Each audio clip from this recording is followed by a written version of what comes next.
Hi everyone. Uh, I've been wanting to start this lecture series for my undergraduate students since a long time now. Finally, I'm starting it. So I'm planning to make it into different videos so that you can different topics rather, so that you can click on each one and like come prepared before you come for a ENT posting or before taking a history taking or doing an examination or finally attending the viva or your exams. First topic, diseases of the year. So you should have a basic idea of the diseases of the year, especially otitis media, before you can start taking a proper case examination or a history taking or clinical examination of a ear disease. So first of all, we should know what is an otitis media. Otitis media is the inflammation of the medullary cleft. Medullary cleft is different from middle ear. Middle ear cleft also includes the eustachian tube, the middle ear, the adductus, which connects the middle ear to the mastodandrum, then the attic and the mastodandrum. All these areas completely together they are called the middle ear cleft.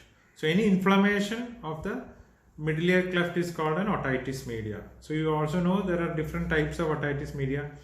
So I will tell you, explain it to you like through like a story. First we start with the eustachian tube. What is eustachian tube? Eustachian tube is a connection between the middle ear and the nasopharynx. Just like your respiratory epithelium in your nose or your sinuses or your lungs, middle ear also has respiratory epithelium. It also has mucus cells. It also produces discharge. So these discharge, everything should go, it should drain through the eustachian tube into the nasopharynx. That is the natural mechanism of drainage of secretions from the middle ear into the nasopharynx. The first function of eustachian tube is the drainage of secretions. There is another function which is maintaining the pressure inside the middle ear. This middle ear is a closed chamber except for this eustachian tube opening, and the middle ear pressure is same as the atmospheric pressure. So the eustachian tube's job is to maintain this pressure inside the middle ear to the atmospheric pressure. So sometimes when you are in a flight or when you are going diving, your atmospheric pressure changes very fast. So the eustachian tube has to adjust. Otherwise you will start having that ear blockage.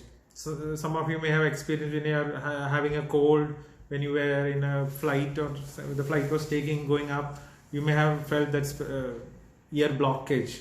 That is because of the flu or cold, the eustachian tube was not working properly, and so there was a pressure build up inside the middle ear. So how does eustachian tube do that? So whenever the muscles around the eustachian tube, they are attached to the soft palate. The hard palate, soft palate. The soft palate, aponeurosis, these muscles are attached. So whenever you swallow, your eustachian tube opens and closes. In normal resting condition, the eustachian tubes are in a closed position except for newborns or neonates, or till maybe they reach the age of about 1 year. The eustachian tubes are open. After the age of 1 year, the eustachian tube remain in a closed position. Only when you move your palate, the eustachian tube will just open and close. So when it opens, it drains off the secretions and also maintains the pressure balance. So that is why when you go up in the flight and you feel this uneasy in the ears, you can try swallowing, repeated swallowing. You can have a candy or have some sips of water, and that eustachian tube will start to work. It will open and close, and the pressure will again be balanced. So that is the second function, maintaining balance inside the middle ear. There is another function which is protection of the middle ear, because it is always in a closed position. The respiratory secretions or anything which regurgitates up, especially in newborns and in young children and when there is regurgitation, this eustachian tube can protect secretions from going into the middle ear. So these are the three functions of the eustachian tube: drainage of secretions, maintaining the atmospheric pressure, and protection from the secretions in the aerodigestive tract. So what happens when there is some problem with the eustachian tube function? A problem in the eustachian tube function can be a temporary problem or a long-term problem. Temporary problem can be just a flu or a cold. You are having a rhinitis or you are having an allergy, and the eustachian tube is blocked. There is a lot of secretion. You are having a sinusitis and the secretions are going and blocking the eustachian tube exit. Or maybe you are having another long-term problem. You are having polyps. You are having adenoid hypertrophy, especially in kids. The adenoids have grown to grade 4 size and they go and block the eustachian tube opening. Then what happens? Once the eustachian tube is not functioning properly, what is the first thing that will happen? First, you will feel a blockage. Why? Because the middle ear is a closed chamber. It is a bony chamber with only one soft wall, which is that is the tympanic membrane. The lateral wall of the middle ear is soft. That is tympanic membrane. All the other walls are bony. So when eustachian tube is blocked, in that stage you will feel a mild blockage sensation. That is the only symptom. The sign, maybe you will see a maybe little retracted tympanic membrane in the ear when you look at the tympanic membrane. So you should know what are the features of retracted tympanic membrane. If somebody asks you in the Viva, what are the features of retracted tympanic membrane? It's a dull, lusterless tympanic membrane. Normally the tympanic membrane is very lustrous. It is like silk. In light it will shine. So it's a dull, lusterless tympanic membrane. 1. 2. The cone of light. The cone of light is the light which is projected. When projected on a normal tympanic membrane, all the shine or all the light is directed to the anteroinferior quadrant of the tympanic membrane, which is called the cone of light. And if it is a absolutely normal tympanic membrane, all the cone of light will be focused on the anteroinferior quadrant. You should know there is no structure called cone of light. When you draw a tympanic membrane, you will be drawing a cone of light. There is no structure which is called a cone of light. It is only the light which you are projecting on the tympanic membrane. Because it is lustrous, all the light or the shine is focused in the anteroinferior quadrant. So in a retracted tympanic membrane, 1, it will be dull and lusterless. 2, there will be an absent or a broken cone of light. 3, there will be a prominent lateral process of the malleus. 4, there will be an apparent foreshortening of the handle of malleus. What is an apparent foreshortening of the handle of malleus? When you look from outside, the handle of malleus will be this long. But when it is retracted, the handle of malleus go inside. So when you look from outside, the length of the handle of malleus looks shortened. There is no actual shortening, but there is only an apparent foreshortening of the handle of malleus. So that is the 4th point. And because of this bending retracted, this lateral process of the handle of malleus looks more prominent. So that was point number 3. Point number 4 is apparent foreshortening of the handle of malleus. Point number 5 is prominent anterior and posterior malleolar folds. Again, because of the retraction, the anterior and posterior malleolar folds, which you see from the lateral process of the malleus, which forms the annulus on the sides, they become more prominent. 5, there is sluggish mobility of the tympanic membrane. So these are the features of a retracted tympanic membrane if somebody asks you. So that is the first stage, eustachian tube dysfunction stage. Okay, the eustachian tube dysfunction can improve and patient can go back to normal. What if it doesn't improve, the flu goes on and the eustachian tube obstruction continues? What happens then? All the air inside the middle ear has become a closed space now. The eustachian tube is blocked. So the air inside the middle ear starts to get absorbed through the capillaries. The oxygen, everything will be starting to get absorbed. So as it gets absorbed, there is slowly a vacuum starts to develop inside the middle ear. So which will be affected? Only the tympanic membrane is the soft part. All the other parts are bony. So the tympanic membrane will be more and more retracted to its maximum. If still the eustachian tube dysfunction doesn't improve, the negative pressure inside the middle ear becomes so severe that small fine capillaries starts to rupture and this middle ear starts to get filled with this fluid which comes from these capillaries, and the middle ear starts to get filled with a non-infectious or a non-purulent thin serous fluid. At this stage, this condition is called a serous otitis media. Serous otitis media has many names, as all of you know. It is also called glue ear. It is also called otitis media with effusion, or it is also called SOM or serous otitis media. So what happens in this stage? What will the patient feel? In each stage we will discuss the symptoms, the signs. In this, the patient will feel again blockage. Will there be any pain? No, not much. Maybe a dull irritation, but not actual pain. There will be a blocked sensation, will be the symptom. What will be the sign? When you look inside the tympanic membrane, you will see either bubbles, air bubbles in the middle ear. Through an intact tympanic membrane, you can see on the other side in the middle ear will be all these air bubbles, or it will be an air fluid level, just like a glass which is half full of water. You will see an air fluid level, and the mobility of the tympanic membrane will be reduced, and so that will be the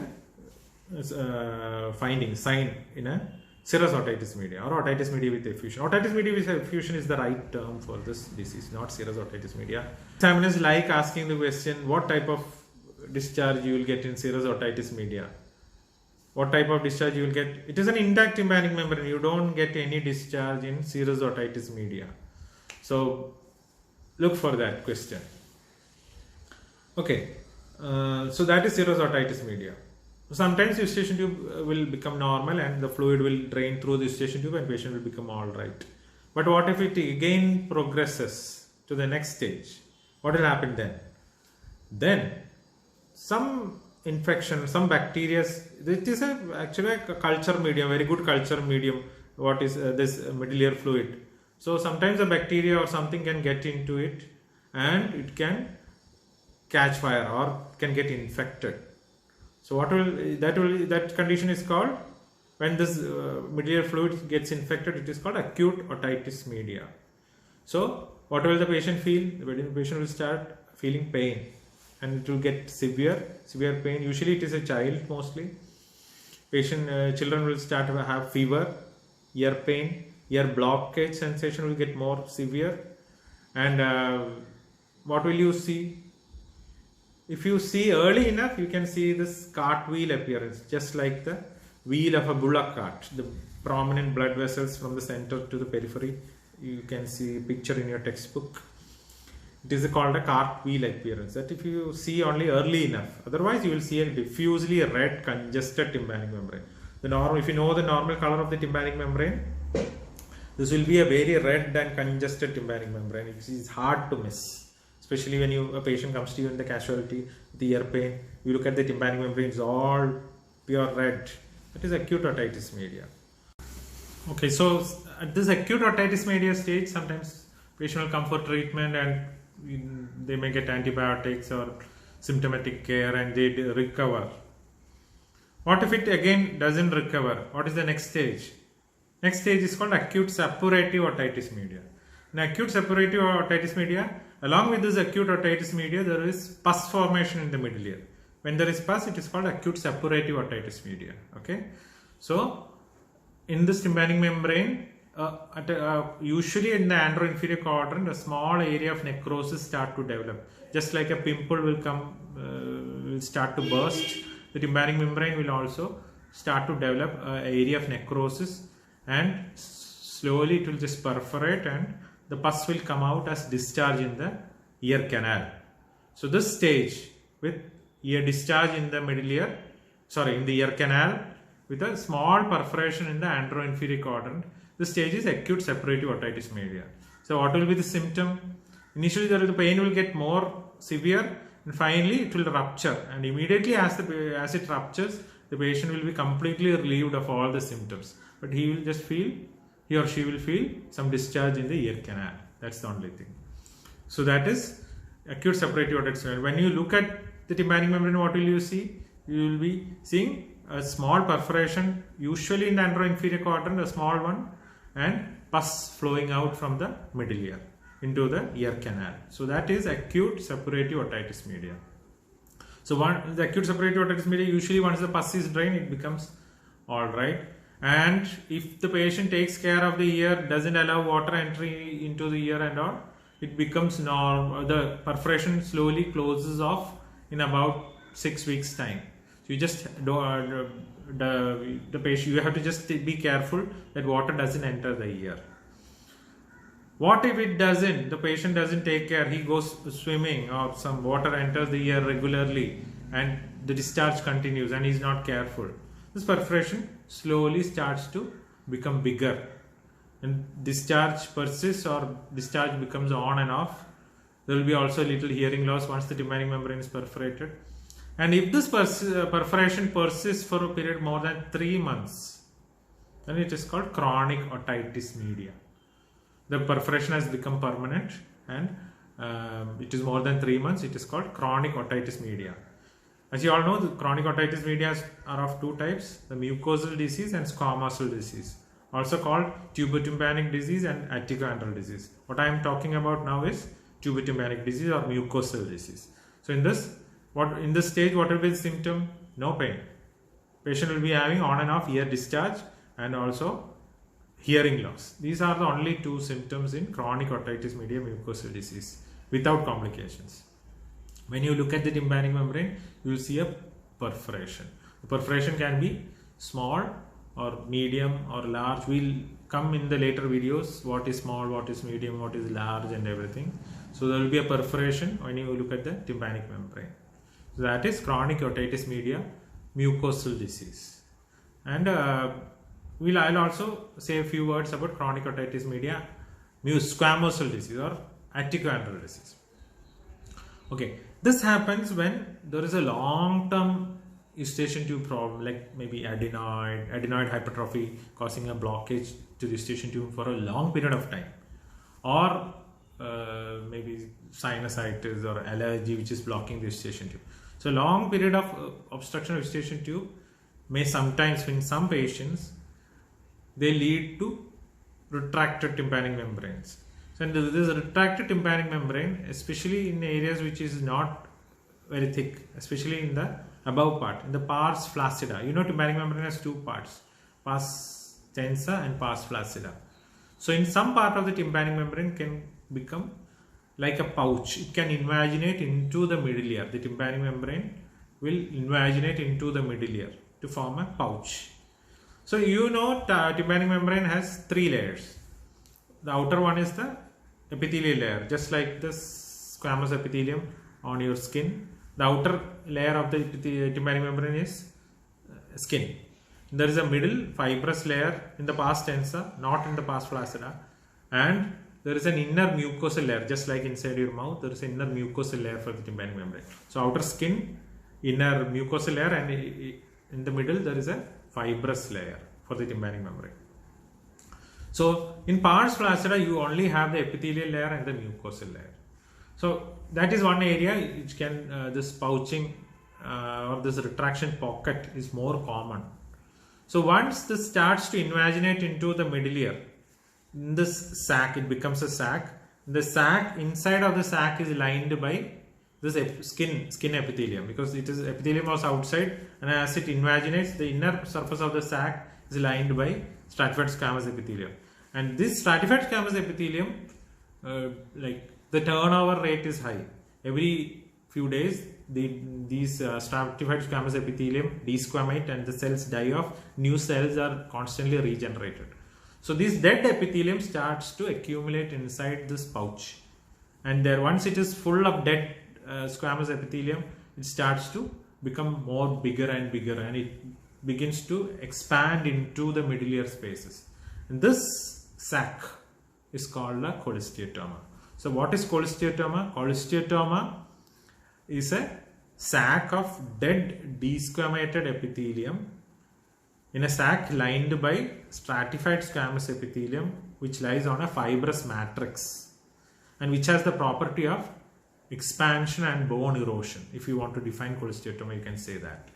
So why bone expansion? Because of the more and more dead cells are accumulating inside the cholesteatoma. Why bone erosion? This cholesteatoma produces some enzymes like acid phosphatase, collagenase, and wherever bone it gets in contact to, it erodes off. So the ossicles are nearby, the ossicles gets eroded. There are important structures around the ear. The bone which separates the ear to the brain, the tegmen can get eroded. There is the facial nerve which goes through the ear. The facial nerve canal bone can be eroded and cause facial palsy and all. So it can cause many complications. Unlike the mucosal disease, this chronic otitis media, squamosal disease or aticoandral disease, of which cholesteatoma is the characteristic feature. So it can cause all these complications, and hence it is called an unsafe type of chronic otitis media. The mucosal disease was just a perforation in the past tense, it is called a safe type, and this is called an unsafe type because of the more propensity for complications. So that is chronic otitis media squamosal disease. And this cholesteatoma can go bigger. If it is neglected, it can go and cause a lot of complications. Can even lead to intracranial complications, brain abscess, facial palsy, all these complications. And as the grows inside the middle ear, the surgery to remove all that is also bigger. We'll come to all that, but this is the basic otitis media which you should know of: eustachian tube dysfunction, serous otitis media, acute otitis media, acute suppurative otitis media, chronic otitis media, mucosal disease, and then chronic otitis media, squamosal disease. I hope you have a basic idea of what is otitis media before we start with the symptomatology of ear diseases in the next topic. I also request you to please subscribe to my channel so that it inspires me to make more similar videos, and also press the notification icon so that you get notified when I release newer videos. Thank you.